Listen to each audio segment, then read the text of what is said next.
master, mga idol, good morning. Dahil maulan na naman, wala na naman tayong tubig. Fine water, baka naman. DIY tayo mga master. Ayan o. Lalagyan natin ang bote ng 6 liters ng Absolute. Lalagay natin doon mga master o. Oh, good. Para magpa-source tayo ng tubig.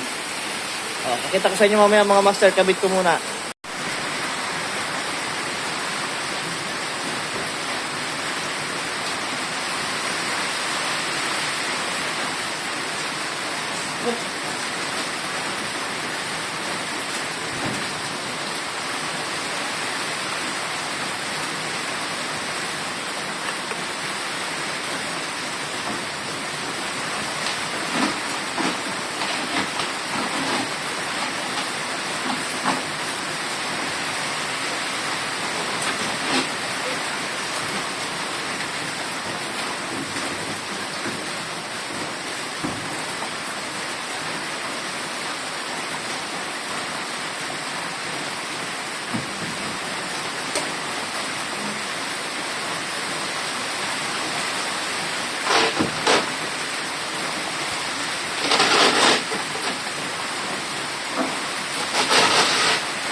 Hindi pa siya tapos mga idol, pero tingnan nyo naman, gumagana na mga idol.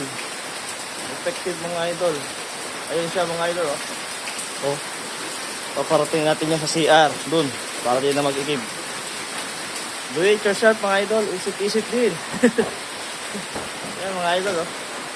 Master oh, gumagana na mga master mga idol. Yan oh, lakas ng tubig natin kahit walang tubig ang prime water. Yun, luwan sa bintana. Yun mga sir, iwas tayo master sa pag-iigib. Yan o, kawawa kasi ang ating mga misis, pagod na. Iigib pa pag wala tayo. Ngayon, ayan, may kiripo na sila sa loob. Yan mga master. Ang tubig niya master, malinis na yun. Kasi dati na siyang tinataka ng tubig. Malinaw. Hindi ka matutumi, kalino yan kahit tubig lang. Yun. DIY master, mga idol, mga boss. Malaking tulong po sa pamilya natin yan pag walang tubig. Lalo pag malakas ang ulan. Po.